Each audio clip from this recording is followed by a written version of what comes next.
Hello student, इस video के अंदर हम एक्सरसाइज 1.1 का क्वेश्चन नंबर 2 देखेंगे। ध्यान से देखो, इस क्वेश्चन को अगर आप अच्छे से समझ जाते हो ना तो बिल्कुल क्लियर हो जाएगा सब कुछ। थोड़ा ये क्वेश्चन डिफ़िकल्ट लगता है स्टूडेंट को, ओके, बट आप ध्यान से वीडियो देखो, आपको नॉर्मल लगेगा। आपको शो क्या करना है? शो करना है कि ये जो रिलेशन है वो नाइदर रिफ्लेक्सिव है, नॉर सिमेट्रिक है, नॉर ट्रांजिस्टिव, यानी रिफ्लेक्सिव भी नहीं है, सिमेट्रिक भी नहीं है और ट्रांजिस्टिव भी नहीं है। Okay, relation R in the set of are.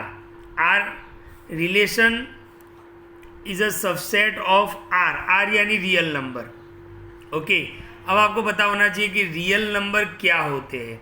Real number यानी कौन से नंबर? तो रियल नंबर यानी सारे नंबर। ओके, तो ध्यान से देखो, नेचुरल नंबर, फिर इंटीजर, ओके, रैशनल नंबर, जितने भी नंबर है ये सारे नंबर किस में आते हैं? रियल नंबर में आते हैं। यानी रियल नंबर का सेट क्या होगा?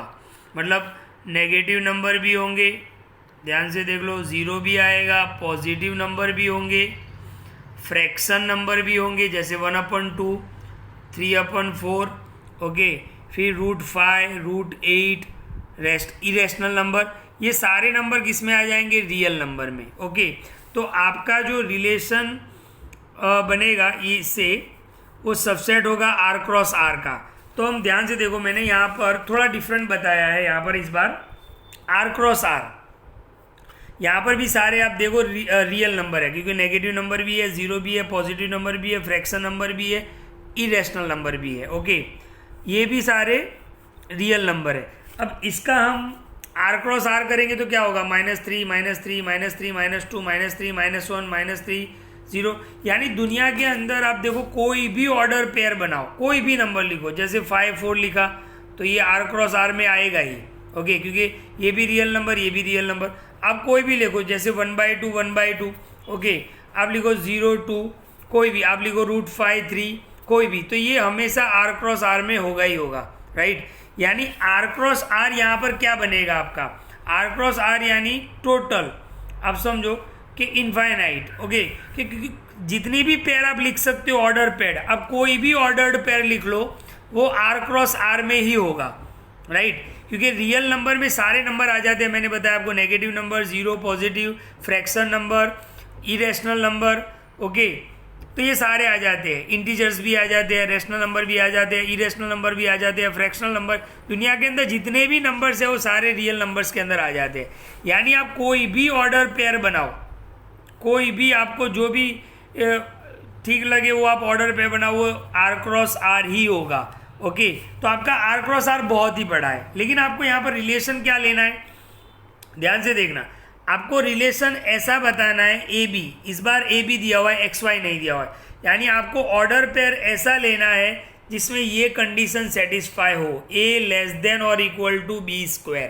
ओके, कि ए जो है वो लेस देन होगा या तो इक्वल होगा B² के। ओके, तो ध्यान से देखो, ये फर्स्ट नंबर जो होगा आपका, ये जो फर्स्ट नंबर होगा वो A होगा और ये सेकेंड नंबर होगा वो B होगा। तो इस कंडीशन को हमें देखना है। ओके, तो ध्यान से देखो, पहला यहाँ पर मैं आपको बता रहा हूँ, मैंने यहाँ पे लिया कि 1, 1 बिलोंग्स टू R। ओके, ध्यान से देखो रिलेशन में है कि नहीं है, तो A = 1 हो गया, B = 1 हो गया। अब हमने यहाँ पे लिया A < or B²। A की वैल्यू 1, B की वैल्यू 1, B² यानी 1², तो A < or 1 यानी ये राइट है। ओके, तो ध्यान से देखो, A < or यानी दोनों चीज़ें, दोनों में से एक चीज़ हो जाए तो भी वो समझ जाना है कि 1, एक तो 1 से छोटा नहीं है लेकिन 1, 1 के बराबर है, राइट, तो ये यहाँ पर सेटिस्फाई कर रहा है। 2, 2 बिलोंग्स टू R, तो देखो A = 2, B = 2, ये हमारी कंडीशन थी। तो A की जगह पर 2, B² यानी 2² तो 4, तो 2 इज लेस देन 4, इक्वल तो नहीं होगा लेकिन लेस देन होगा, तो ये राइट है, कंडीशन सेटिस्फाई कर रहा है। इसी तरीके से 3, 3 बिलोंग्स टू R, तो इसका मतलब ये नहीं है कि ये रिफ्लेक्सिव हो जाएगा, लेकिन एक नंबर में आपको बताऊं, जैसे 1/2, 1/2, ध्यान से देखो, A = 1/2, B = 1/2। अच्छा, ये भी आर क्रॉस आर में आएगा और रिलेशन में भी होगा। रिलेशन में है या नहीं है वो चेक कर लेते हैं, कंडीशन को सेटिस्फाई नहीं करेगा। A = 1/2, लेस देन और इक्वल टू B = 1/2। ओके, 1/2 का स्क्वायर कितना होगा? 1/4। अब ये तो रॉन्ग होगा, पहले हम ये चेक कर लेते हैं क्या इक्वल होगा 1/2 1/4 के इक्वल होगा, नहीं होगा। अच्छा 1/2 लेस देन होगा 1/4, नहीं होगा, विच इज़ रॉन्ग। अच्छा मैंने 1/2 का मतलब लिख दिया 0.5 और 1/4 का मतलब लिख दिया मैंने 0.25। क्या 0.25 से छोटा होगा, नहीं होगा, यानी ये पेयर नहीं आएगी। हालांकि ये R क्रॉस R में था, तो यहाँ पर बहुत सारे स्टूडेंट क्या करते हैं 1 हो गया 2 हो गया 3 हो गया रिफ्लेक्सिव लिख देते हैं। तो आपको ये भी तो चेक करना है, ये भी तो रियल नंबर ही है दोनों, राइट। तो ध्यान से देखो ये क्या होगा, नॉट रिफ्लेक्सिव होगा। ओके, एक और बात मैं आपको यहाँ पर बता दूँ, बहुत इंपॉर्टेंट चीज़ बताऊँगा, रिफ्लेक्सिव है कि नहीं है उसके लिए ऑल ऑर्डर पेयर आपको चेक करना पड़ेगा। ओके, रिफ्लेक्सिव है उसके लिए आपको ऑल ऑर्डर पेयर, जितनी भी ऑर्डर पेयर रिलेशन में आती है वो सारी आपको चेक करनी पड़ेगी। रिफ्लेक्सिव नहीं है तो भी आपको ऑल ऑर्डर पेयर चेक करना पड़ेगा। जैसे देखो यहाँ पर हम सिर्फ 1 belongs to R 2 belongs to R ये सेटिस्फाई कर रहा है, तो इतना ही देख के हम नहीं बोल सकते रिफ्लेक्सिव है। आपको जितनी भी ऑर्डर पेयर बनेगी वो सारी चेक करने की। तो यहाँ पे 1/2 हो गया। लेकिन सिमेट्रिक के लिए क्या होता है, तो सिमेट्रिक है उसके लिए आप ऑल ऑर्डर पेयर को चेक करो, लेकिन सिमेट्रिक नहीं है तो सिर्फ आपको एक ही ऑर्डर पेयर ऐसा मिल जाए तो फिर दूसरी चेक करने की ज़रूरत नहीं है, राइट। तो सिमेट्रिक नहीं है उसके लिए एक ही ऑर्डर पेयर मिल जाए वो काफ़ी है।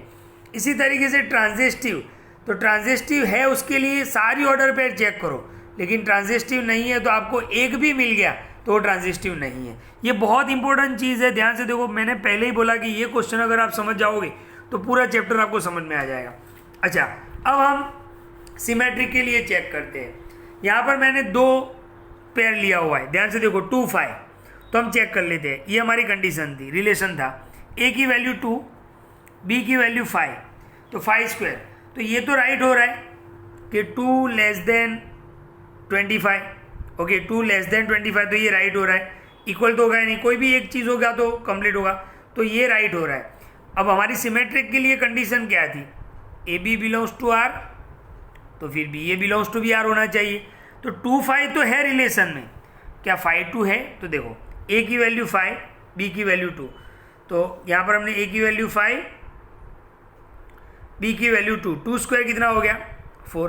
क्या 5 इज लेस देन 4, तो ये तो रॉन्ग हो रहा है, मतलब 2 5 बिलोंग्स टू R है लेकिन 5 2 does not belongs to R। Okay, तो यहाँ पर हमने लिख दिया 2 5 belongs to R but 5 2 does not belongs to R, यानी नॉट सिमेट्रिक। ओके, ये मैंने एक और ऑर्डर पेयर बताया। आप चाहो तो कोई भी ऑर्डर, जैसे ये आप ऑर्डर पेयर बता सकते हो 1 5 and 5 1, 1 5 तो बिलोंग्स टू R होगा, ओके, लेकिन 5 1 नहीं होगा। तो ये एग्जाम्पल से आप समझ सकते हो। तो